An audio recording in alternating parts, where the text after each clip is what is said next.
Ndikulandileni abale okondedwa kulingalo la usiku wa lero, usiku wa pa 18 December 2022. Okondedwa mu usiku wa lero tikuyamba phunziro la tsopano limene likunena kuti adakati zofuna za wanthu ndi zolingalira zawo zizithekadi pa moyo wanu. Bwezi pano mutayiwalidwa kalekale, moyo wanu amausunga ndi Mulungu, musaleke kuyenda naye. Ameni. Kukadakhala kuti zimatheka kuti zolingalira za wanthu pa moyo wanu zizithekadi, zofuna za wanthu pa moyo wanu zizichitikadi. Okondedwa, chifukwa cha kuchuluka cha maganizo oyipa okuganizirani, chifukwa cha kuchuluka kwa zolakalaka zoyipa pa moyo wanu, bwezi mutapita kalekale, bwezi mutayiwalidwa kalekale, bwezi mapulani awo atatheka inu nkukwiririka. Koma atamandike ndi Mulungu wabwino amene akusungabe moyo wanu. Ameni. Vetsena balokondedwa, anthufe ku dziko lino timadutsa muziyangoyango zosiyanasiyana zimene kukadakhala kuti thandizo la Ambuye kulibe, bwezi miyoyo yathu itazunzika kwambiri. Ndi Mulungu wabwino amadatilengayi, amene ngakhale pena ndi pena timchimwira ndi kusachita moyenerera monga mmene yayembekeza, koma amakwanitsabe kutisunga, amakwanitsabe kutithandiza, amakwanitsabe kutichitira zokoma. Vetseni musiku wa lero, moyo wanu amausunga ndi Mulungu, ndipo akadapanda iye kukhala thandizo la moyo wanu, zambiri zopweteka mukadakumana nazo. Zino kuna timatha kuziona, koma zochuluka m'maso athu Mulungu sawalola kuti azione. Ndi Mulungu otikonda. Mwayichi ndikupangireni musiku wa lero, musaleke abale okondedwa kuyenda naye Mulungu amene, chifukwa ndiye gwero la mathandizo onse a moyo wanu. Modi chidzika chodabwitsa kumaona anthu amene akuyenda nama mukana Mulungu, kumakhala ku dziko lino osapereka miyoyo yawo kwa Ambuye, si chabwino ayi. Koma ngakhale iwo amachita makanizo, taona ni Mulungu amasungabe, Mulungu amathandizabe, Mulungu impake atchedwa kuti ndiye chikondi. Koma kwa ino mvera, perekani miyoyo yanu kwa Ambuye aisamalire. Ameni. Ndipo musiku wa lero ndi phunziro namba 1 limene likuchokera pa Salimo 34 kuyambira ndimeke yoyamba mpaka ndime iya namba 10. Mawu a Mulungu mchichewa cha lero akuti, ndidzayamika Yehova nthawi zonse, matamando ake adzakhala pa milomo yanga nthawi zonse. Moyo wanga udzanyadira Yehova, anthu osautsidwa amve ndi kukondwera. Lemekezani Yehova pamodzi ndi ine, tiyeni pamodzi tikuze dzina lake. Ine ndinafunafuna Yehova ndipo iye anandiyankha, anandilanditsa mantha anga onse. Iwo amene amayang'ana kwa iye, nkhope zawo zimanyezimira, nkhope zawo sizikhala zophimbidwa ndi manyazi. Munthu wosauka uno anayitana ndipo Yehova anamumva. Yehova anamupulumutsa ku mavuto ake onse. Mngelo wa Yehova amachinjiriza amene amakonda iye ndi kuwalanditsa. Lawani ndipo onani kuti Yehova ndi wabwino, wodala munthu amene amathawira kwa iye. Wopani Yehova inu oyera mtima ake, pakuti iwo amene amaopa iye sasowa kanthu. Mikango itha kulefuka ndi kumva njala, koma iwo amene amafunafuna Yehova sasowa kanthu kalikonse kabwino. Ameni. Okondedwa, pa mawu a Mulungu amene tawerengawa titsogozedwa ndi kulingalira konena kuti kudalirabe Mulungu mu nyengo zako zonse sikubetsa kapena kutaya nthawi. Mulungu amamva ndi kuthandiza anthu onse omukhulupirira. Ameni. Kumudalirabe Ambuye pakatikati pa nyengo yosautsa, pakatikati pa masautso a moyo wako, sikubetsa ayi kapena kutaya nthawi ayiso. Popeza ukumudalirayo ali makutu amamva, ukumudalirayo ali maso amaona, ukumudalirayo ngomphamvu zonse, palibe nyengo imene iye sangathe kuyigonjetsa ayi. okwenda nthawi zina banthu amatha kudalira anthu anzawo nakhumudwitsidwa, kudalira ena amene sangawachitire chabwino. Ndi kuyankhula pano alipo anthu ena anali ndi chiyembekezo kwambiri mwa anthu ena, koma anthuwo pano adakhumudwitsa, ndipo sathanso kuwayankhula bwino, sawakambiranso zokoma. Koma tikudalira Yehova, ndikuwuzani sikubetsa, ndikuwuzani sikutaya nthawi, chifukwa Yehova amathandiza anthu ake. Ameni. Pena malemba akuti iye si munthu kuti akaname ayi, pena malemba akuti palibe chomulaka ayi. Okondedwa, nchifukwa yake ndimamvetsetsa malemba akamati ndi munthu wotembereredwa amene amalera mkono wa nyama, chifukwa ndi misala kumakadalira munthu wolephera, yeti Yehova wosalephera ali khale. Ndikusaganiza bwino kuyika chikhulupiriro mwa munthu amene ngokhumudwitsa, yeti Mulungu wosakhumudwitsa ali khale. Ndikulimbikitseni nonse amene mukukhulupirirabe Ambuye, mukudziperekabe kwa Ambuye, ngakhale muli pa msautso wa mtundu wanji, simukubetsa, mwatsala njira yoyenerera, chifukwa ndi Iyeyi wothandiza. Ameni. Zimatheka anthu kukutaya okondedwa, anthu ena kumakukambira zoyipa, ena kusakufunira zabwino, ndipo enanso kusakuthandiza pamene iweyo ukufuna kwambiri thandizo lawo. Koma Mulungu sali choncho, Iye amakhalabe thandizo lawo mukhulupirira. Ameni. Amakhalabe thandizo lawo mukhulupirira. Ku dziko lino kuli wanthu oyipa, ku dziko lino kuli wanthu osafunira anzawo zabwino, ku dziko lino kuli wanthu opanga mapulani ofuna kugwetsa anzawo. Koma ndimatindikambe nanu okondedwa, Mulungu sali choncho. Mulungu ndi wokonda. Ku dziko lino okondedwa, zimatheka anthu ena ake amene iwe ukufuna kwambiri thandizo lawo, ndipo iwo akuchita kudziwa kuti munthuyu amafuna kwambiri thandizo langa, koma nkumanyada, koma nkumakamba za chipongwe, koma nkumajowanga chule, koma nkumachita zibwana, nkumayendera cham'mbali anga nkhanu. Akudziwa kuti pakuchita zotero akukukhaulitsa. Okondedwa, musayembekeze kuti Mulungu sali choncho ayi. Mulungu amakhudzika mtima ndi omukhulupirira, ndipo amachitapo kanthu. Ameni. Tamvani, Mulungu amaonetsera kukoma kwake ngakhale kwa anthu osalidwa ndi otengedwa opanda pake, amene ku dziko lapansi sawerengedwa. Yehova potera walenga ndiye amawawerengera. Mpake ndimakonda kulimbikitsana mbalo kondera unena kuti mudakati kuti mulibe ntchito, Mulungu sadakakulengani, koma popeza Mulungu adakulengani ndinu aphindu pamaso pake. Ameni. Okondedwa, msalimo limatawerengale likuonetsa munthu amene adaona ukoma kwa Ambuye, nde akufika mpaka napo muyamika Mulunguyo. Zikuonetsa kuti adakumanapo ndi nyengo yakakasi imene anthu adafika polephera nayo. Mwina wena adamusalako, koma adaona chikondi chopambana cha Mulungu chimene pakuchiona akufika pomuyamika, akufika posiyanitsa maganizo a anthu, zofuna za anthu ndi zimene Mulungu amafuna pa iye ndi zimene adamuchitira. Chifukwa chake akuyamika kwambiri mpaka nakufika pa point yonena kuti akuluakulu tamulawani Yehova amene, ndipo mudzaone kuti ndi wabwino kwambiri zedi. Aukafikiranji pa moyo umenewo, pa mawu amenewa adaona, adalinga ataona za ubwino wa Ambuye, kuti Mulungu ndi wosiyana machitachita ake ndi anthu opezeka mdziko lapansi. Ameni.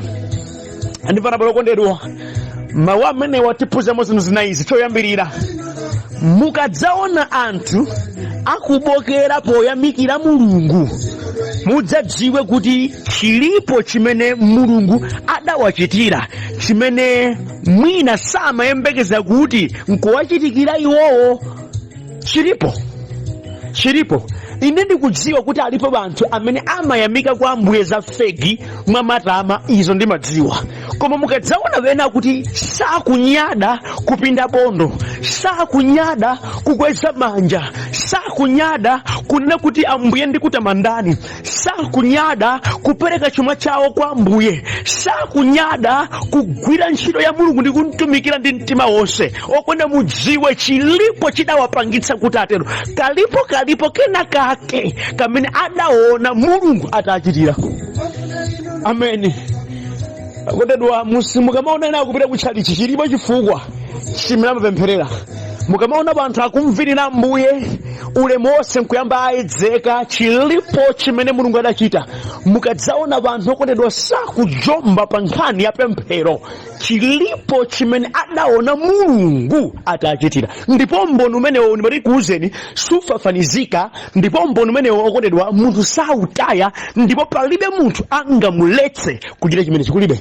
Ine nkabafaza anthu ena mara ine ndafoka, ine ndatele, ine ndaleko pemphera, ine ndaleko kuyamika Mbuye poti ndabwana ndi chimene awawa alibe chotsimikizira mtima wawawa kuti adzira za Mbuye. Amatha kusungulula malingaliro wawo ndi zochepa. Koma alipo anthu ena amene adafika poona ulemerero wa Mbuye ndati kalanga ine akadapanda Yehova kuchita ichi natha ine. Ameneyo sabwerera. Ndipo mmodzi wa iwo amene tikumuona monga mwendera werengerapo. Amen. Zilipo zifukwa zomupangitsa kuti adzimuyamika Mbuye motere. Kuyambira verse number 1 kuanzia verse number 3 mmene tawerengera zikuonetsa kuti munthu uyu akufika poyamika kamba kakena kake kamene mulungu adachitira. Zimatheka kondedwa mdziko lino kumaonedwa munthu wopanda pake Yehova nkukukweza. Kumaoneka munthu woponderezedwa Ambuye kuchita chokoma oterewa sayiwala. Sayiwala. Zimatheka kondedwa kumaganiziridwa mwa negative nthawi zonse. Koma mulungu nkukukomera mtima. Kukukomera mtima sodimasewera. Oterewa sayiwala. Kamundivo kondedwa samayiwala. Kuti akafike munthu poyankhula mawu akuti ndidzayamika Yehova nthawi zonse. Matamando ake adzakhala pa milomo yanga nthawi zonse. Chilipo adachiona chompangitsa ayamike Ambuye nthawi zonse. Malingaliro a anthu adalipo moyo wake. Koma taonani Yehova sadachite monga mwa maganizo a anthu aya. Mukudziwa alipo pena adayankhulira mawu iweyo sudzaphunzira. Lero adaphunzira.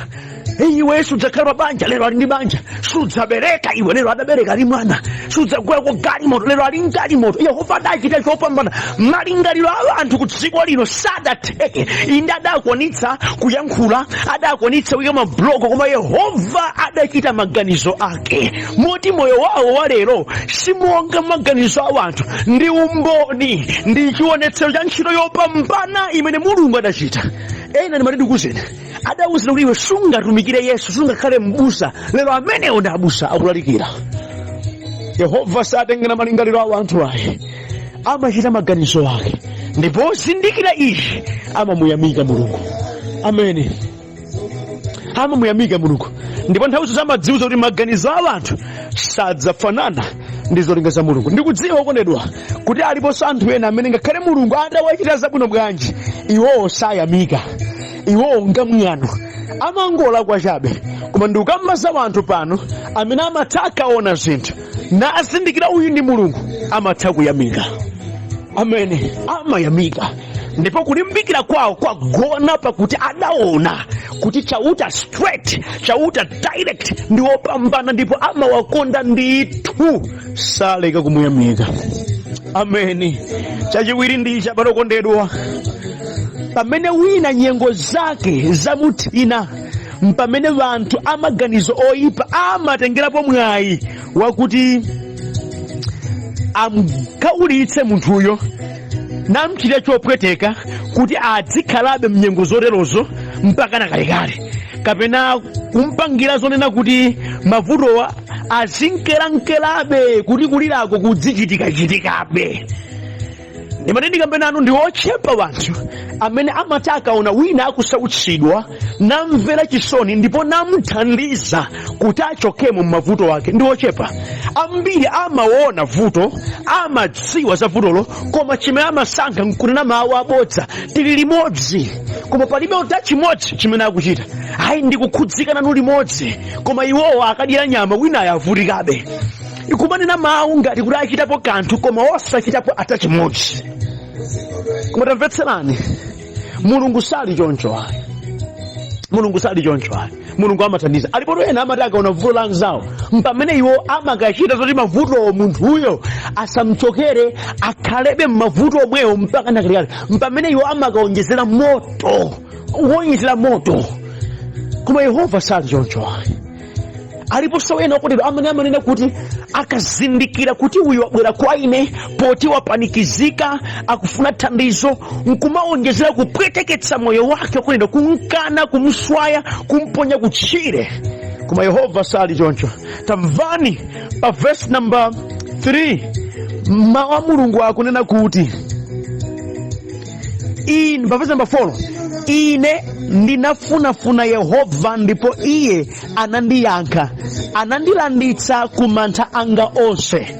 Ndidafunafuna Yehova, ndidasautsika, ndikachitika kakasi, mantha andikulira, ndidayesa kupita kwa wanthu, malo mondithandiza adakaonjezera moto pa mantha anga. Mukudziwa ena amati akati wina akati ndi mantha ndeno wapanikizika, wabwera kwa iwo kuti adzapeza chilimbikitso, pamene iwo aja amaonjezera volume yakupatsa mantha. Iwe sizingatheke zonse apapa, ndi kuti iwe basi yachima pa izake, iwe tizindikira maliro iweyo apapa basavula basa apapa, ndeti ulenge vesi jorirayi akapasuka maziko olunga bangachitenji apapa palibe chikachitikesa, palibe oloinere singachitepo kalikonse, kungomupyera munthuyo mantha nkumuswera mtima mpaka napena chikamba kopyezedwa m'malo moti apeza chilimbikitso adangolenga chingwe nkudzipha basi.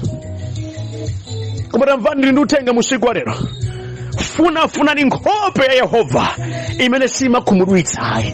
Ngati vanthu amaganiza chotero ndi vanthu, koma Yehova sali choncho. Yehova tamvani musali mwakuti adafunafuna Yehova, ndipo atamfuna Yehova sadawaswaye, Yehova sadawataye, Yehova adawathandiza, ndipo moyo wake udapeza mtendere. Ameni. Ukapeza mtendere moyo wako mpamene umayamba kulingalira bwino zosintha moyo wako. Yehova ndosiyana ndi maganizo a wanthu. Murati muyendere zimene anthu amaganiza okondedwa, mungodzivulaza ndipo simupita kutsogolo. Koma funafunani Yehova ndi mathandizo ake, moyo wanu udzapezanso mphamvu zina, ndipo mudzauluka ngati zombankhanga osalefuka konse. Ameni. Tandimvetsani okondedwa, ku dziko lino vanthu amakonda kukondwera ndi masautso awena, amafuna kuti iwo akhale pamwamba pa ena, safuna kuti munthu msautso lake achokemo ayi. Koma Mulungu sali choncho. Yehova amafuna kuti onse opsinjika, onse osautsika apeze mtendere, mpake malemba akuti idzani kuno kwa ine nonse akulema ndi kuthodwa, ndipo ine ndidzakupumutsani. Amafuna zabwino. Mulungu amafunira vanthu wake zabwino, sali ngati anthu ankhwidzi ofunira anthu ena zoyipa, omati wina ali muvuto kale nkumonjezera chitedza azisauka. Chauta amakhudzira mtima iye amene ali pansi, amamtenga amuyike pamwamba. Iye amene akusautsika amamtonthoza, ampatsa zabwino. Ameneyi ndi Ambuye. Mkakamireni. Ine ndimati bwanji muziyendera zimene Mulungu akufuna, muzifunafuna mathandizo ake, moyo wanu udzaupeza mtendere. Ameni. Chinthu chachitatu okondedwa, munthu amene amalimbikitsa anthu ena kuti azidalira Mulungu nkulinga ataona ubwino wa Mulunguyo umene ndi wosiyana zedi ndi zochita za wanthu. Ameni. Pa verse number 8 akuchita kunena, akunena kuti lawani ndipo onani kuti Yehova ndi wabwino, wodala munthu amene amathawira kwa iye. Kuti akafike kunena mawu amenewa nkulinga ataona ubwino wa Mulungu umene ngosiyana ndi machitidwe a wanthu. Chifukwa chiyani? Okondedwa mudziwe kunja kuno kuli vanthu achipongwe kwambiri, anthu achipongwe kothera, anthu amene amasokoneza za ena, anthu amene umangolenga misonzi m'maso mwa anthu ena, vanthu okhaulitsa akati aname anga akamba zoona, vanthu ongofuna kuti munthu aziyenda chokhumata ngati kankhuku kogwa m'madzi. Alipo anthu achipongwe kwambiri ku dziko lapansi, kuti anthu akulira ena adachita chipongwe ku dziko kuno, koma Yehova sali choncho ayi. Ameni. Kunja kuno kuli vanthu oyipa mitima kwambiri zedi, asatana athakati, anthu achabe kwambiri zedi, omati kumene uyu ali ndi munthu uyu munthu wake umaganiza uyu moti chikondi cha chibado chidapita kuti. Anthu otere walipo. Okondedwa ndimati ndikambe kunja kuno anthu alizana akhaulitsana kuno, apwetekana zosayembekeza ndipo zosafunika aluma chala chowadiyetsa anthu zachitika zimenezi kuli anthu oyipa kwambiri zedi kudziko kuno. Tandimvani, kunja kuno kuli wanthu osafuna wena zabwino, anthu omangoganiza anthu wena zoyipa zokhazokha basi. Chimene udalakwira chosadziwika koma kumangokulingalira zoyipa zokhazokha. Koma tamvetserani, lawani Yehova ndi wabwino. Ameni. Yehova sali choncho ayi. Yehova amaphunzitsa, Yehova amathandiza, Yehova amausamalira moyo chifukwa adaulenga ndi iyeyo, akuudziwa mmene unene ufuna ukhalire, amafuna munthu adzipeza mtendere woyenerera. That's why iye achaona ubwino wa Mbuye osiyana ndi maganizo a anthu, osiyana ndi anthu achipongwe, osiyana ndi anthu oyipa mitima, osiyana ndi anthu asanje, osiyana ndi anthu amabodza. Adapeza kuti uliko moyo wina wabwino umene amapereka ndi Ambuye, akuuza anthu talawani chonde lawani mungopeza tangoyesa muone Yehova ngosiyana ndi wanthu. Olo kumchimwira Ambuye amakhululuka. Alipo wena ndikuyankhula pano adalakwirana koma tokondedwa cheke moyo wawo saganizawo zimene ndi udani woopsa kwambiri zedi. Mulungu sali choncho, Yehova sali choncho. Tamulawani ndi wabwino, tauyandikitsani moyo wanu kwa iye ndipo mudzasamalika kwambiri zedi. Ameni. Kuti akafike poyitanira tabwerani kwa Ambuye, tabwerani. Mulungu ngwabwino. Inenso lero lino ndikuyitanirani kwa yemweyo kuti inu muleke kukhulupirira asing'anga, muleke kukhulupirira banthu osathandiza. Takhulupirani Ambuye. Abusa tili mavuto ochuluka ife, iwo amati ndi amene amazidziwa akhoza kuzilongosola. Ndi anthu odwala chifine okondedwa, talawani Yehova ngwabwino. Maganizo ake pa inu ngokoma, maganizo a anthu ndi zofuna zawo pa moyo wanu zikati zitheke zimenezo muvulala poti ambiri zogeza zawo pa inu sakukondani, ndathakata ngobisa kusekera kwawo kungufuna kupwetekani. Ndi Mulungu yekha amene akhoza kusamalirani. Perekani moyo wanu kwa iye, perekani maganizo anu kwa iye, mdalireni. Kugwada kwanu nkupemphera pavuto lanu musakudelere, zimapita m'makutu a Mulungu akumva. Kuchita zimene mawu a Mulungu akunena musakudelere, amaziona ndipo amathandiza. Adasinthirapo nyengo za anthu ena, inunso zanu nyengo akhoza kusintha. Tamulawani Yehova. Osatizo Yehova akawafegifege omwe omadutsa kwa anthu. Tukambasa Mulungu weniwena amene Baibulo linena. Mkhulupirireni okulengani, mkhulupirireni okupulumutsani, mkhulupirireni osunga moyo wanu, mkhulupirireni amene amayipatsa inu tsiku ndi tsiku mpweya, kupatsa chakudya, kupatsa nikana kalikonse. Amene tamkhulupirani. Munene nokha Ambuye Yesu ndikukhulupirirani. Muliko ine moyo wanga ndikukupatsani. Mulungu muliko ine ndiyenda monga mawu anu ndi zofuna zanu. Ndikukuwuzani sadza kukhumudwitsani. Ndi wabwino. Ndipo mukakhumudwa ndi anthu ena muziti awo ndi anthu ayinadi kutikhumudwitsa ndi wanthu, koma Yehova wanga sandikhumudwitsa. Umapeza chimwemwebe mwa Ambuye. Ameni. Chotsiriza okondedwa, machitachita a Mulungu musawayerekeze ndi wanthu ena ayi, kapena zochita za anthu ena ayi. Mtengeni Mulungu ngati Mulungu. Ali yekha mwini wa zonse, ali yekha mwini wa zonse. Musamati popeza kuti awa adatere ndi kuti Mulungu usadatere. Awa adaterewo adalenga chautemweyo, nkufoka kwawo kuwapangitsa kuti azitero, koma chauta satero. Mwaiji musapeza chifukwa chosiyanirana ndi Mulungu, musapeza chifukwa chothothokera kwa Mulungu ayi. Yendambeni ndi Mulungu nthawi zonse. Mukamamva kuti awa amakuganizani zoyipa zotere, awa amakunyozani motere, awa ati akukwirani motere, awa ati amakunyoza ali mpulani ya inu yokuonongani motere, musamakhumudwe nazo ayi. Ndi anthu amene mnyerekezi akhoza kuagwiritsa ntchito kuti akuonongeni, koma moyo wanu udalibe Ambuye amene sakhumudwitsa, adzakusungani. Moyo wanu uli m'manja mwake. Ngati Yehova savomera kuti maganizo awo atheke pa inu, sizitheka. Olo mutayandikira bwanji pali ngati Mulungu sawalola kuti achite zimenezo, ayi sizitheka. Kalikonse kobwera kwa inu amakhala kuti Mulungu avomereza. Paja malemba akuti palibe china chosudwira ana wake chimene chidzapindula. Inu mfokasi yanu ikhalibe kwa Ambuye. Musachotse fokasi yanu pa Mulungu ndi kumayika mwa anthu osiyanasiyana. Ayi, inu tangwanikani ndi Ambuye. Awasini zizingwathera. Yendani ndi Mulungu. Ndipo pangani chisankho lero chakusaleka kuyenda ndi Mulungu chifukwa ndi wabwino.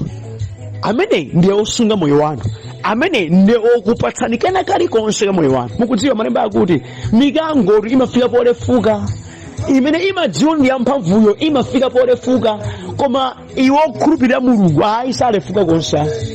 Amene asungidwa ndi Mulungu salefuka konse, kunena kuti alipo ena amene mukhoza kuadale kudziwa kuti nawonso ali zofoka zawo, iwonso ali zoti akhoza kukanika, koma Mulungu akamasunga munthu palibe chimamulaka. Ambuye amachitabe ngati Mulungu.